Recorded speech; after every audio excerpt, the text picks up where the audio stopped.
79, basically 80% of people are picking the Sixers to win this game. Pretty crazy. A very fun, maybe even early sort of rivalry matchup of the NBA season between the Sixers and the Boston Celtics, two teams that have definite aspirations to make it to the NBA Finals.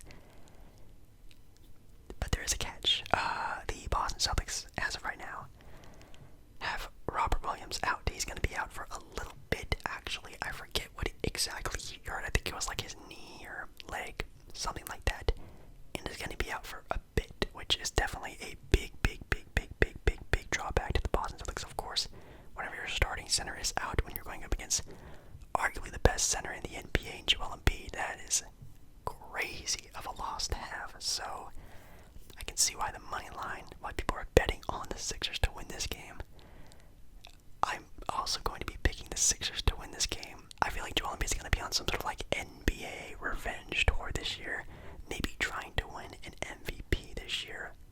The last few years, he's definitely had a good case of just staying healthy and stuff like that, so I don't know, but I think he's going to be extremely dominant in this game unless Boston just has like the picture-perfect game plan to try to stop that. But then when you have that going on, you also have James Harden and Tyrese Maxey coming back another year into his young career where he looks like a soon-to-be all-star. And some pretty good supporting cast around them as well. I think the Sixers just look good and they're full of strength, and the Boston Celtics are not, unless Jason Tatum and Jaylen Brown and everyone else has a crazy game plan around Joel Embiid. I see the Sixers winning this game, or they just have a bad game. It could happen that the Celtics could easily win. Next up we have the Lakers and the Golden State Warriors, which will probably be the most watched game of the night, but it will probably be the least entertaining game of the night. Man, why? I mean, I know why. Obviously, the Lakers, big time names. LeBron, still arguably, probably is the biggest name in the NBA with Steph Curry and the NBA champion Golden State Warrior franchise. But man, what a matchup that could have been. Definitely a lot more of a competition. Because no offense, I'm picking the Warriors to win. Of course, I am. Now, of course, the money line on this game is actually almost 50-50 split, but that's of course people who want to win money, so that's not really a good telltale, but people are definitely willing to bet money on the Lakers beating the Golden State Warriors, which is fairly interesting. I think as of right now, I think Dennis Schroeder isn't going to play. I don't think even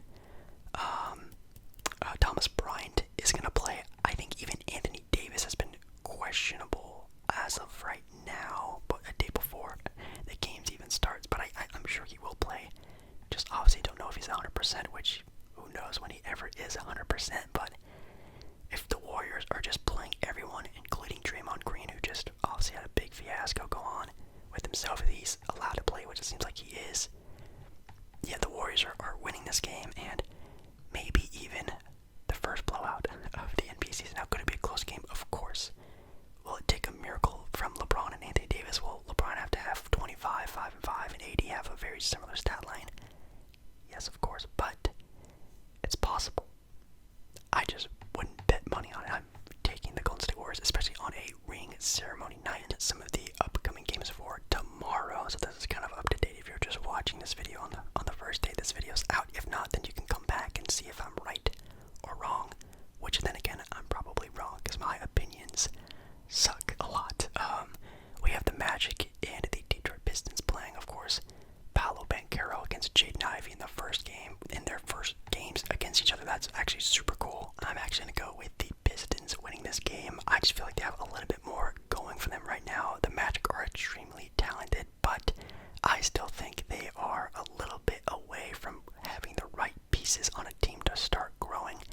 I still see the Magic as a tanking team. Not saying they could win this game, of course they could, but I think right now with Cade, Ivy, even Jalen Duren, some of the other sort of young guys on that squad, a couple years they can really sprout that team into something really special. Some people even have the Detroit Pistons sneaking into the playoffs, which could happen, but the Magic have great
just meshing so well, especially off to a fiery start to the preseason against a team they've already played in the preseason.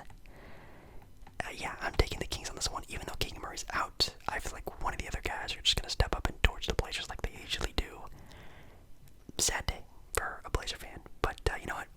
It is what it is. I know my team. I'm not a guy who like super overshoots everything. I'm kind of a pessimist, actually. The Wizards and the Pacers.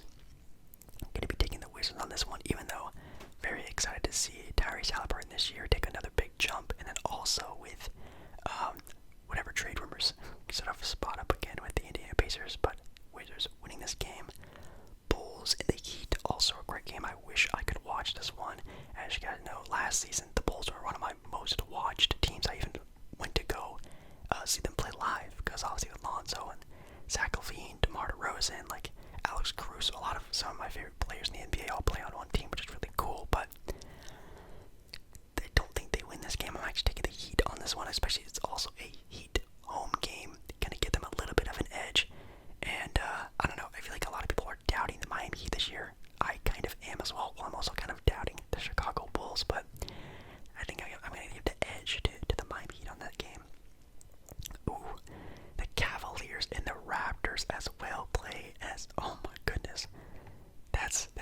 This is some good game of lineups. Wow.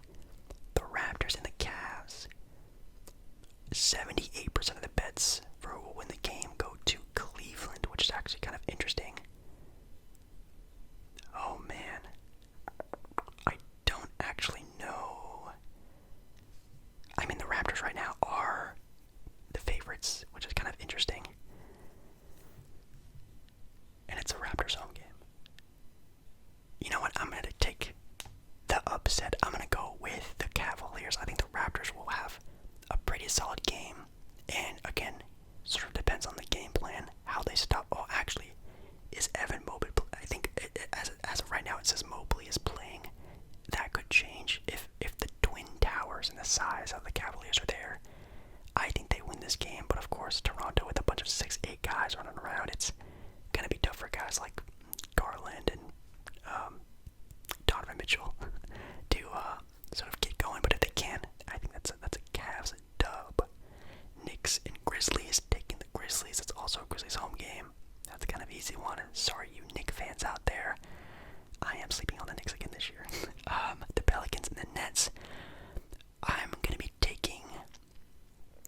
Wow, all these games are so good. This is a great opening lineup. Wow, the Nets right now are actually picked as the favorites, but I will actually take the upset. I think the Pelicans come out and throw the first punch at the NBA and sort of storming, becoming the new, up-and-coming NBA team, like how Memphis was last year, how Cleveland was last year.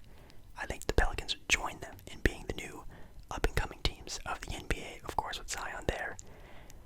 This will be close, of course, with KD and Kyrie. If they go off, I mean, it's a GG, they're going to win, but if either one of them have a bad game, if Ben Simmons doesn't really, defend well, I'm assuming he's going to be defending Zion a lot during this game. Yeah, I think the Pelicans win. The Nets could win, but it's a lot of ifs that are involved with that. Hawks, Rockets, excited to see Jalen Green. More excited to see DeJounte Murray teamed up on this Hawks squad, though, taking the Hawks, of course. Then you have the Hornets and the Spurs. Two, at least in my opinion, tank fest teams. At least I would wish and hope the Hornets tank the season. Even James Bouknight now is in trouble with the law, which is they need counseling on that team. They need a lot more veterans, some more mentors, because that team is in shambles. Anyways, I mean, the Hornets do have the best player. They have LaMelo Ball. I guess I'll take LaMelo Ball and the Hornets to win. Also, just because I know the Spurs want to lose the most out of probably every team in the NBA, maybe besides the Jazz, but even then, Spurs traded away their best player because they wanted Wembanyama that badly. So, taking the Hornets to win. Thunder, Timberwolves, taking the Timberwolves. Thunder, another tanking team. Well, at least a development team. And the Timberwolves really are going to show out this NBA season. Are really going to try to probably get the number 1 seed this year. We're going to have to wait and see. Nuggets and Jazz taking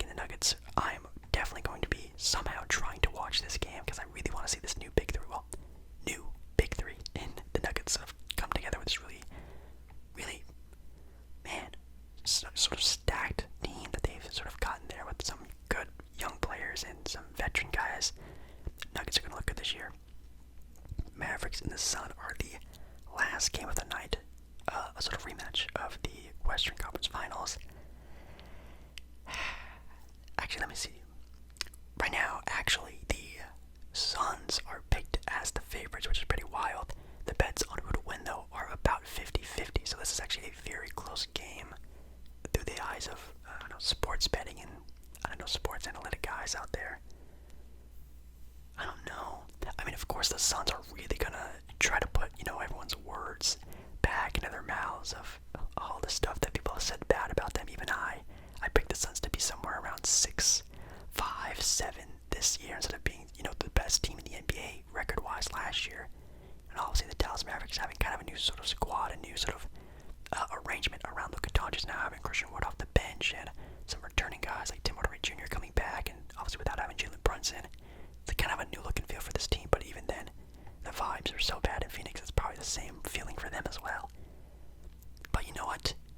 I'm going to take the Suns winning this game. I think it's the first game. They're, again, like I just said, they're really going to try to show the NBA that we're okay, and they come out and win this game and they look okay, and maybe everything starts changing after that, or it's another Luka performance. The Suns have no idea what to do, and they collapse like they did in the conference finals, but I'll take Phoenix on winning this game. I think that motivation is a lot more there for them than it is for the Dallas Mavericks. Now we're on to the part of the video where we talk a little more basketball, and we're going to talk a little bit about my most surprising teams and disappointing teams, and then also picking the NBA champions, at least in my own opinion, for the year. Like, I think, of course, the first overachieving team is going to be not even really an overachieving team. It's got to be the New Orleans Pelicans. That's everyone's pick. That's not my official pick though, but that is the pick. I think everyone has the Pelicans being somewhere between like a 9 and like a 5 seed. They could even be a home court advantage squad if they really, really play the right way. And obviously Zion plays a lot, which I doubt he will. Some people still have the Pelicans, not even making the playoffs, so it's a big range.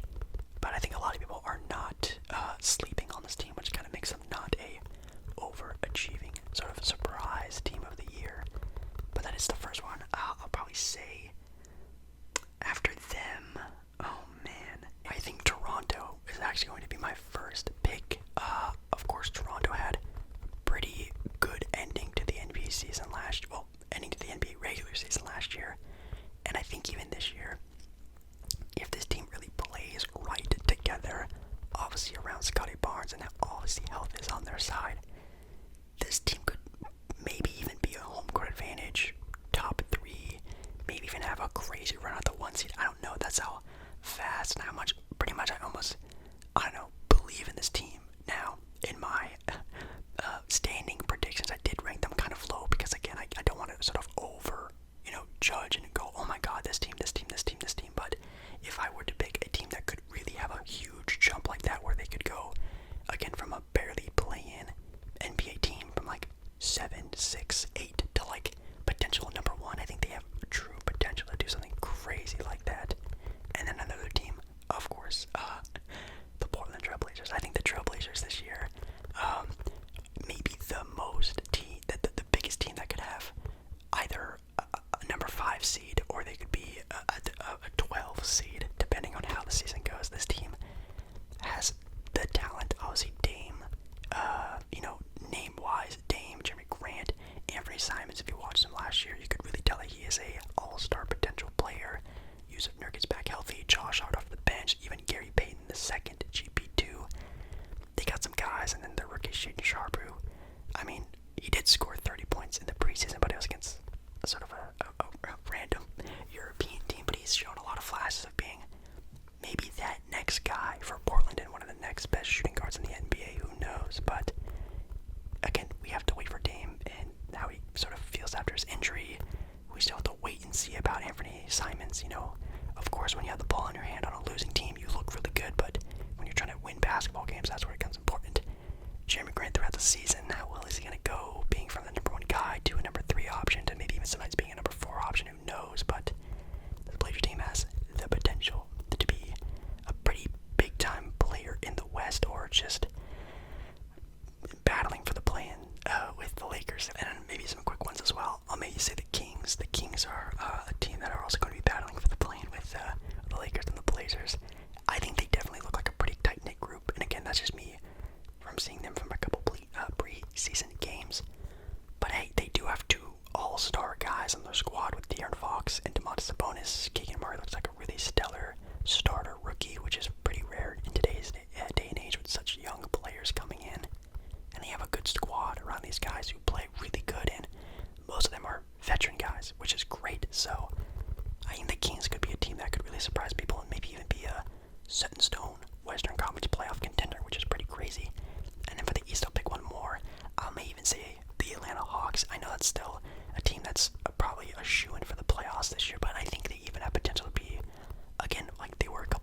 Bucks are a team that is so shaky, and I feel like they're a team that's just hanging on by a thread, and they're a team that can win a title, or they're gonna have to blow up their team and rebuild around Giannis in like another year or two because it's just not working out. Of course, they already have a title, which is great, but I mean, when you have the best player in the NBA, you should be almost guaranteed NBA Finals.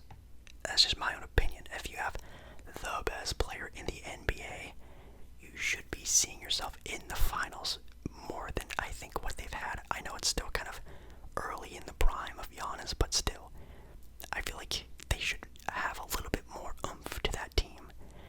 I don't know if it's, trading away Chris Middleton because of health reasons. I'm not saying that, but that is a viable option that they may have to look into again in another year or two because he is already injured, which is terrible. But man, that's going to be kind of tough on them. I think another team, of course, I talked about a little bit in my opening one, was the Miami Heat. They're a team that is really solid, tip top. Jimmy Bam, Tyler Hero, that's a good little trio, and then Kyle Lowry, Victor Oladipo. You start going down the list of guys, and it's like, okay, yeah, they're just bringing back the same team as last year, and they were the 1 seed last year, but they were the 1 seed by like 2 or 3 games. They weren't like a dominant 1 seed. So I don't know. I'm very teeter-tottering on the Miami Heat. The Dallas Mavericks are a team that I am very surprised, even in myself, to not really be super high on. Some people have Dallas being a 3 seed in this year's NBA standings, which would be crazy, but I just still don't think that roster is well enough built around Luka. I still think they need more. Do they have a lot of good role players? Yeah, but like, what is like Tim Hardaway Jr., Christian Wood, and like Dorian Finney-Smith and Spencer Dinwiddie? Like, what are those guys really gonna do for Luka?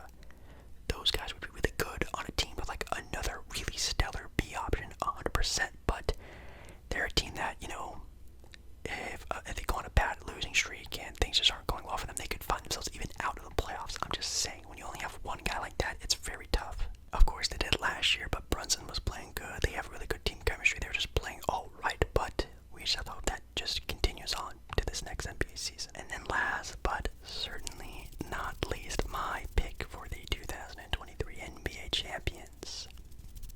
Drum roll, please. They're actually a team we didn't even talk about at all today because they don't have a game, which is crazy.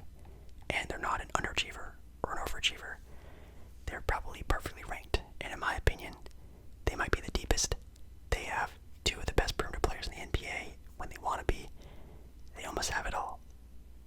It's the Los Angeles Clippers. I think the LA Clippers, again, hindsight, looking into it, if everyone's healthy, I think they might not only have the best chance, but they are just my favorites to win the NBA title.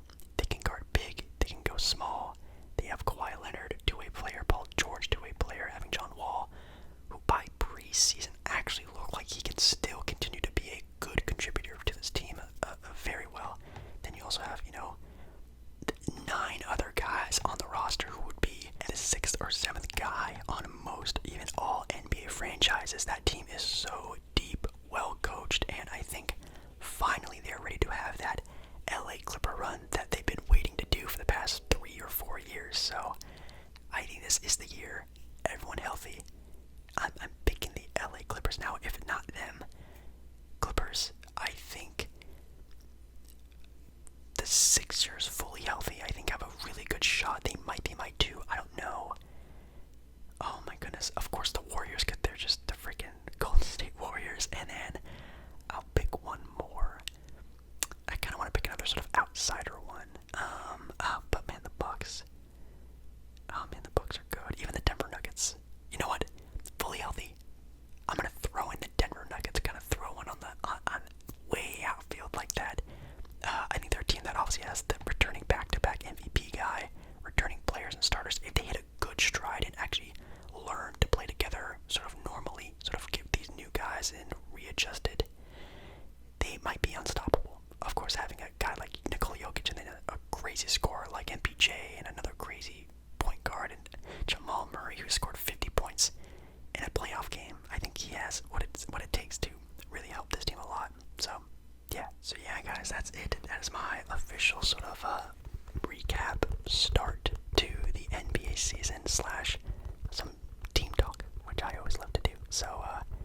make sure you guys, I guess, tune